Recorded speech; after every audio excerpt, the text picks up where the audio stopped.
Magandang gabi sa inyong lahat. Ako si Mark Lester Lirag. Ito ang aking daily devotion.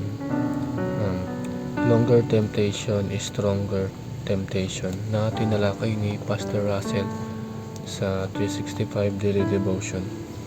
Ang verse natin ngayon ay 1 Corinthians chapter 6 verse 15 to 17.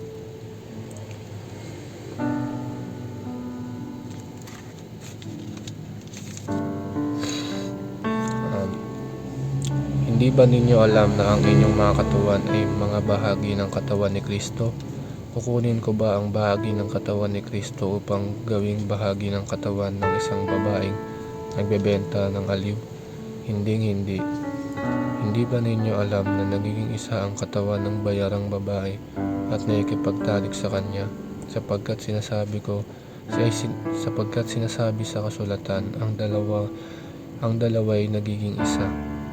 Ang nakikipag-isa sa Panginoon ay makikipag-isa sa Kanya sa Espiritu.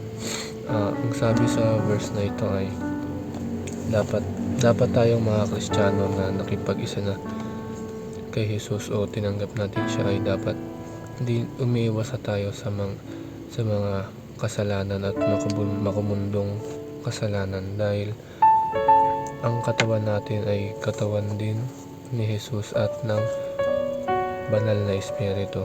Ang unang katuruan natin ay intimacy is exclusively for Christ. Ang ating intimate relationship ay para lang kay Kristo at hindi tayo pwedeng makisama sa kasalanan. Kung tayo ay may intimate relationship na kay God, hindi na dapat tayo gumagawa ng kasalanan, no? Dahil ang katawan natin ay nasa Panginoon na at ito ay templo ng banal na Espiritu. Ang second teaching ay Christians belong to the body of Christ. Tayong mga Kristiyano ay bahagi ng katawan ni Kristo.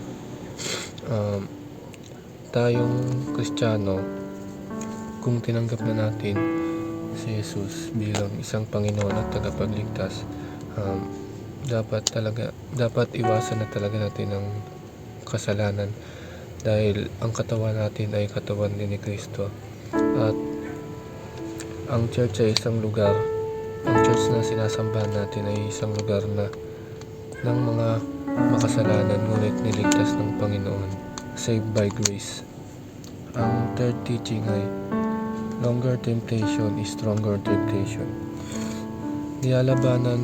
Kung nilalabanan lang natin ang tukso, pero nasa harap natin ang tukso, ay pwede pa rin tayong mahulog sa tukso, pwede tayong makagawa ng kasalanan. Ang halimbawa ay sinabi mo sa sarili mo na hindi ka na iinom, pero papunta ka na pala dun sa okasyon na may inuman. Dapat hindi ganun. Kung sinabi mo sa sarili mo na hindi ka na iinom, dapat hindi ka talaga pupunta sa lugar na may inuman. Ang unang application ay do not expose yourself to temptation. Huwag tayo magpa-expose sa tukso dahil tayo ay pwedeng mahulog sa kasalanan. Dapat tayo ay sumama sa mga tao na makadiyos, dahil dito makakaiwas tayo sa kasalanan, dahil matuturuan tayo ng salita ng Diyos at hindi tayo mahuhulog sa kasalanan. Ang second application ay flee from all kinds of temptation. Sabi ni Pastor Russell ay ang sinasabi sa Biblia lagi tungkol sa kasalanan ay flee o iwasan lagi natin, dahil takasan natin ang mga tukso, dahil pag tayo ay nilalabanan lang natin ng tukso, ay na-expose pa rin tayo dito at pwede tayo makagawa ng kasalanan. Dapat tiyatakasan natin ito, hindi yung lalabanan lang natin. Ang third application ay choose your crowd wisely.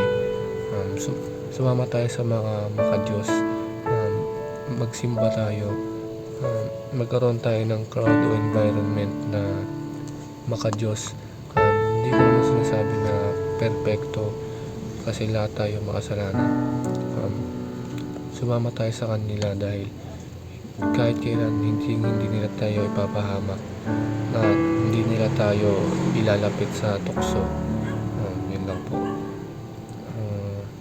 Ang realization ko naman ngayon sa devotion ko ngayon ay dapat tayong mga Kristiyano, hindi na tayo gumagawa ng kasalanan dahil ang katawan natin ay templo na ng Panginoon at ng banal na Espiritu.